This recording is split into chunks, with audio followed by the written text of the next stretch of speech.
Welcome to new lesson.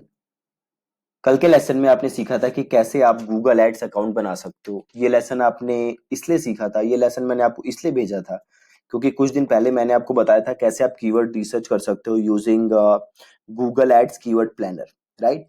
तो कुछ लोगों के मैसेजेस आए थे हमारे पास कि भैया हम एडवर्ड अकाउंट कैसे बनाएं। इसी वजह से वो वीडियो मेरे को आपको भेजनी पड़ी। आज के लेसन में हम बात करेंगे अबाउट ऑन पेज एसईओ। तो पहले मैं आज के लेसन में आपको एक ओवरव्यू दूंगा। देन कल के लेसन से हम प्रैक्टिकली सीखेंगे कि कैसे आप ऑन पेज एसईओ करते हो। आज का लेसन जो है इसमें मैं आपको एक ओवरव्यू दूंगा अबाउट ऑन पेज एसईओ। तो जैसे आप नाम से ही समझ सकते हो ऑन पेज एसईओ के कि ऑन पेज एसईओ आपका क्या करता है। On page SEO is basically SEO जो कि आप कहां कर रहे हो, ऑन पेज।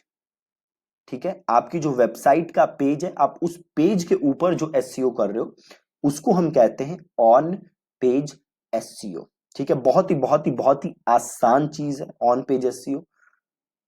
तो बस आप ध्यान से समझो कि होता क्या है ऑन पेज एसईओ। देन कल से आप प्रैक्टिकली करके सीखोगे। तो ऑन पेज एसईओ में क्या क्या चीजें होती हैं जो कि मेन होती हैं, राइट। तो सबसे पहले जो चीज है वो है आपका जो पेज है या आपका जो कंटेंट है उसका यूजर एक्सपीरियंस।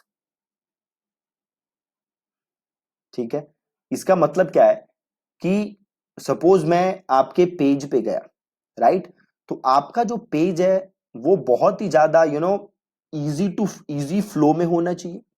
मुझे आसानी से चीजें पता चले कि अच्छा यहाँ पे ये है, यहाँ पे ये है, मुझे ये ऐसे करना है, मुझे ये ऐसे करना है।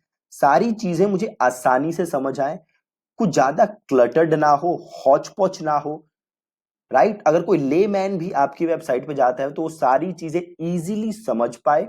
उसी को हम कहते हैं यूजर एक्सपीरियंस। आपकी वेबसाइट की लोड स्पीड अच्छी होनी चाहिए, चीजें बढ़िया से स्ट्रक्चर्ड होनी चाहिए आपके पेज पे, राइट। आपने देखी होंगी जो पहले की वेबसाइट्स होती थी वो काफी हौच पौच होती थी। एक ही पेज पे ऐसा लगता था पता नहीं क्या क्या भर दिया है, राइट।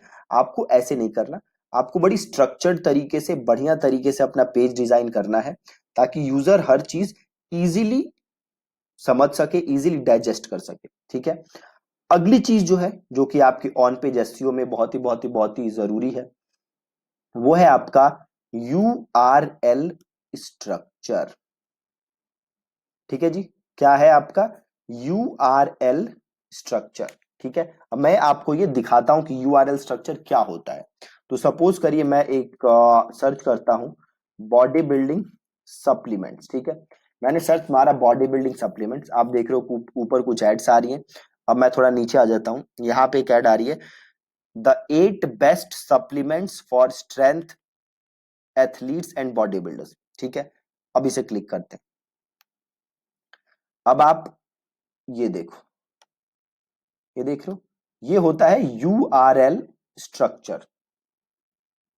ठीक है, ये यूआरएल है, ये यूआरएल है आपका bodybuilding.com/content। अब देखो ये जो है ना ये पूरा यूआरएल है। अब ये यूआरएल उतना अच्छा नहीं है क्योंकि ये काफी बड़ा है, बट स्टिल ये वेबसाइट रैंक क्यों हो रही है नंबर वन। ये वेबसाइट नंबर वन रैंक इसलिए हो रही है क्योंकि ये वेबसाइट है अथॉरिटी वेबसाइट। ये वेबसाइट है क्या, bodybuilding.com, राइट। याद है मैंने आपको कुछ दिन पहले बताया था। और ये देखो किसने आर्टिकल लिखा है, ये क्रिसी कैंडेल पीएचडी।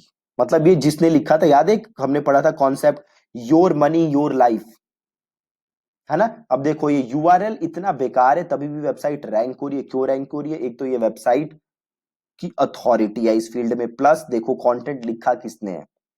ठीक है, ये पीएचडी है, मतलब ये ऐसा पर्सन है जिसके ऊपर हम यकीन कर सकते हैं, ट्रस्ट कर सकते हैं। अब मैं यहाँ पे जाके इनका प्रोफाइल भी पढ़ सकते हो। देखो इनका पूरा प्रोफाइल दिया हुआ है, इनका पूरा बैकग्राउंड दिया हुआ है।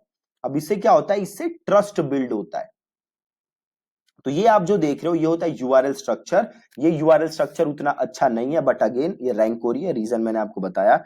अब थोड़ा सा आप नीचे आ जाओ, अगेन ये देखो टॉप 50 बॉडी बिल्डिंग सप्लीमेंट। अब इसका देखो यूआरएल, अब अगेन ये भी देखो, ये भी यूआरएल स्ट्रक्चर बिल्कुल ही बेकार है, क्योंकि क्या आ रहा है bodybuilding.com/store/top50.htm। अब ये भी नहीं यहाँ पे लिखा कि ये टॉप 50 क्या है ना, तो टॉप 50 सप्लीमेंट्स लिखा होता तो ज्यादा अच्छा होता, बट ये उतना अच्छा नहीं है। आपको कोशिश करना है कि जो भी आपका यूआरएल हो वो क्या होना चाहिए, हमेशा हमेशा हमेशा आपका जो यूआरएल है वो हमेशा होना चाहिए एक तो रीडेबल, है ना, कि लोग उसे आसानी से पढ़ सकें।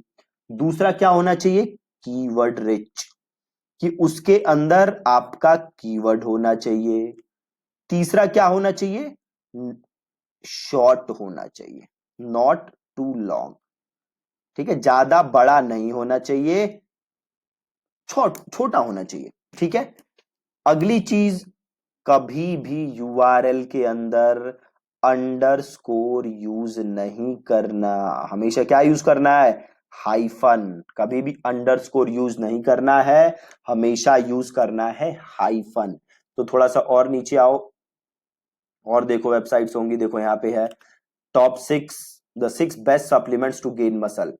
अब ये देखो, ये जो है यूआरएल ये काफी अच्छा है, सप्लीमेंट्स फॉर मसल गेन। एक आपने चीज और ध्यान दी दोस्त, ये राइट देखो किसने लिखा है आर्टिकल, ग्रांट टिंसले, और ये क्या है बंदा, पीएचडी, ठीक है। एक चीज ध्यान से देखते रहो, ये किसने लिखा था, क्रिसी कैंडिल पीएचडी। ये तो वेबसाइट का लिंक ही था ना। एक काम और करते हैं और यूआरएल देखते हैं, ठीक है, ताकि कॉन्सेप्ट भी आपका प्रूफ हो जाए। अगली चीज क्या है, देखो हेल्थ कार्ट है ना, हेल्थ कार्ट क्या है, सिंपल प्रोडक्ट खुल गए, राइट। अगेन हेल्थ कार्ट भी क्या है, ट्रस्टेड वेबसाइट। अगली देखो क्या है, top10subs.com, इसमें क्या है, ये नॉर्मल बॉडी बिल्डिंग रिव्यू है। अब ये देखो, ये बहुत ही अच्छी वेबसाइट है जिससे आप काफी चीजें सीख सकते हो। और एक चीज देखो यहाँ पे भी, ये देखो क्या है, ये जो बंदा जिसने ये वाला लिखा है, अगेन ये बंदा भी क्या है, इस बंदे के पास, या ये कोई लेडी है, Ana Reesdrop is a registered dietitian nutritionist with 11 year experience in the field of nutrition and diabetes.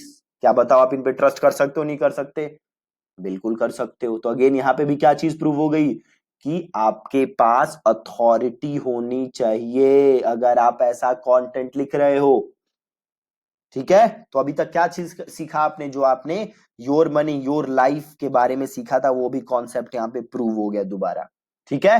Plus URL structure कैसा होना चाहिए, तो रीडेबल होना चाहिए, प्लस कीवर्ड होना चाहिए आपका उस यूआरएल के अंदर, प्लस ज्यादा लंबा नहीं होना चाहिए, प्लस कभी भी अंडरस्कोर यूज नहीं करना है कीवर्ड के अंदर, ठीक है।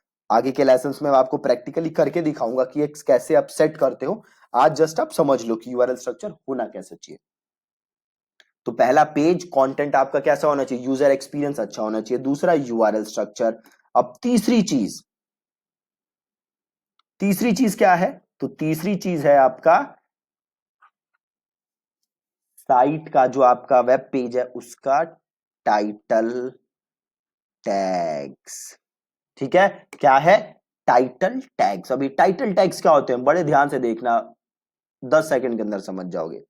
मैंने सर्च क्या किया है, बॉडी बिल्डिंग सप्लीमेंट, ठीक है। ऐड हटा देते हैं, गूगल मैप हटा देते हैं, बाद में बात करेंगे गूगल मैप्स की।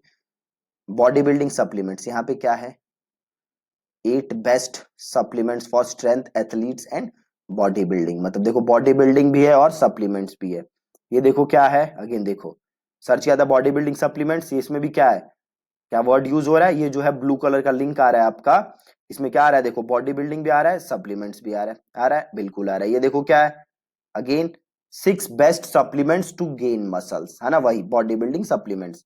अगेन ये देखो सर्च क्या किया था, बॉडी बिल्डिंग सप्लीमेंट्स, यहाँ पे तो पूरा कीवर्ड ही आ रहा है बॉडी बिल्डिंग सप्लीमेंट्स। इसको हम क्या कहते हैं, टाइटल टैग। ये देखो 8 best supplements for body building, है ना, इसे हम क्या कहते हैं, अगेन टाइटल टैग। ये देखो body building India by 100% original supplements, ये क्या होता है आपका टाइटल टैग, ठीक है। अगली चीज, अब देखो टाइटल टैग लिखते समय आपको क्या कोशिश करनी है, टाइटल टैग लिखते समय हमेशा ये कोशिश करनी है कि जो भी आपका कीवर्ड है वो आपके टाइटल के अंदर आए। क्या कोशिश करनी है?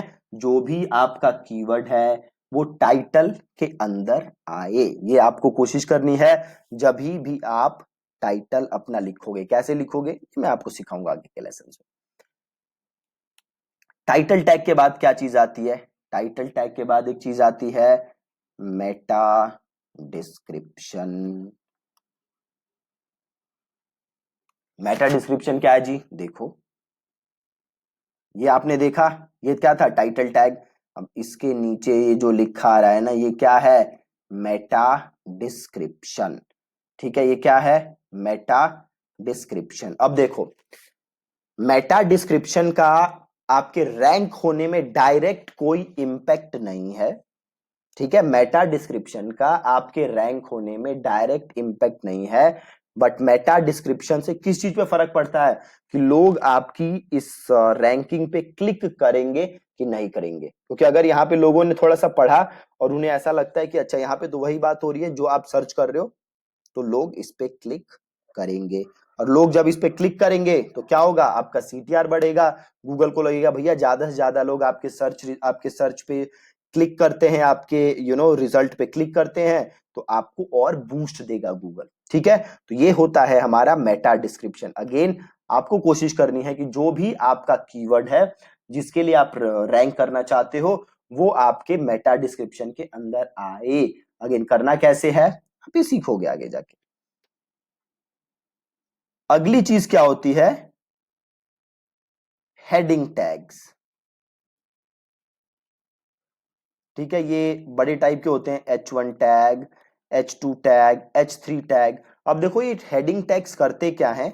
मान लो आपने कोई ब्लॉग लिखा है ना, तो इस ब्लॉग की एक मेन हेडलाइन होगी जिसे आप कहोगे H1 टैग, है ना भैया, ये मेरे ब्लॉग की मेन हेडलाइन है। देन एक और हेडलाइन आप लिखोगे ना, उसको आप और समझाने की कोशिश करोगे। एक जो आपका मेन पॉइंट होगा ब्लॉग का, एक होगा ना मेन पॉइंट, जो मेन मेन चीजें होती है ना, बुलेट जो हम बनाते हैं जब आप आंसर लिखते हो, नोट्स बनाते हो, कुछ बुलेट्स बनाते हो, मेन मेन चीजें। तो एक और को आप क्या करोगे? H2 tag. अगली कोई और मेन चीज है, बुलेट पॉइंट है जिसे आप हाईलाइट करना चाहते हो, तो आपने उसे दे दिया H3 टैग, है ना। अब ये टैग देने कैसे हैं ये आप सीखोगे आगे के लेसन्स में। बस अभी आप ये समझ लो कि कुछ हेडिंग टैग्स होते हैं, है ना। हेडिंग टैग्स करते क्या है? ये आपका जो ब्लॉग है उसकी जो इंपॉर्टेंट चीजें हैं बेसिकली उसको आप हाईलाइट करते हो through heading tags. Again heading tags कैसे लिखनी है ये आप आगे के लेसन्स में सीखोगे, अभी बस आप एक ओवरव्यू समझो। अगली चीज क्या है? अगली चीज है इंटरलिंकिंग। ठीक है जी, इंटरलिंकिंग। अभी इंटरलिंकिंग क्या होती है देखो, एक सेकंड में आप समझ जाओगे। सपोज करो ये मैंने क्लिक किया द 8 बेस्ट सप्लीमेंट्स, ये जो रिजल्ट था। अब मैं नीचे आया, थोड़ा नीचे आते हैं। अब ये देखो ये कुछ लिखा हुआ है ना, क्रिएटिन सप्लीमेंटेशन। अब अगर इसको मैं क्लिक करूं तो नया पेज खुल जाएगा। ठीक है, नया पेज खुल गया। तो यहां पे क्या किया हुआ है? इंटरलिंकिंग। इन्होंने अपने दूसरे पेजेस को इस ब्लॉक के अंदर किया हुआ है लिंक। और ये जो आप देख रहे हो ना, जो ये लिखा हुआ दिख रहा है क्रिएटिन सप्लीमेंटेशन, इसको हम क्या कहते हैं? इसको हम कहते हैं हाइपर टेक्स्ट। ठीक है, इसको हम क्या कहते हैं? Hyper text. और ये जो क्लिक होके आ रहा है ये क्या था? ये था इंटरलिंकिंग। ठीक है, ये था इंटरलिंकिंग। और थोड़ा सा नीचे आ जाओ, देखो ये कफीन, ये क्लिक करूं अगर मैं तो नया पेज खुल जाएगा। तो ये क्या है? इंटरलिंकिंग। ठीक है जी। तो जब भी आप अपना ब्लॉग लिखोगे तो आपको अपने बाकी कंटेंट को क्या करना है? इंटरलिंक करना है। ठीक है, कैसे करना है अगेन आप सीखोगे। अगली चीज क्या करनी है आपको? Image optimisation. मतलब आपको अपनी इमेजेस को भी ऑप्टिमाइज करना है ताकि वो गूगल के सर्च रिजल्ट में आ जाएं। फॉर एग्जाम्पल मैं अगर वापस जाऊं और बॉडी बिल्डिंग सप्लीमेंट मैंने क्लिक मारा, यहां पे देख रहे हो इमेजेस आ रहा है। अब अगर मैं इमेजेस पे जाऊं तो यहां देखो मुझे काफी सारी इमेजेस नजर आ रही हैं। राइट। तो मुझे अपने इमेजेस को ऐसे ऑप्टिमाइज करना है कि वो गूगल के सर्च रिजल्ट के अंदर आए। ठीक है, तो जो आपका ऑन पेज ऑप्टिमाइजेशन है उसकी ये कुछ मेन चीजें हैं जो कि आपको ध्यान रखनी है। ये इन सब का ओवरव्यू था। एक दो और छोटी छोटी चीजें हैं इसके अंदर जो कि हम जब कल के लेसन से प्रैक्टिकली करना सीखेंगे तो उस दौरान हम सीख लेंगे। ठीक है, ये था एक ओवरव्यू जो कि मेन चीजें आती हैं ऑन पेज एसईओ में। कल से हम इसको प्रैक्टिकली करना सीखेंगे कि कैसे सारी चीजें करनी है, कैसे आपका पेज का स्ट्रक्चर होना चाहिए, प्रैक्टिकली कैसे करना है वो हम सीखेंगे कल के लेसन में, कल के लेसन से। बट उसके पहले आपको एक पता होना चाहिए कि चीजें होती क्या हैं और क्या क्या होती हैं। ठीक है, so that's it from today's lesson. Thank you so much for watching this video.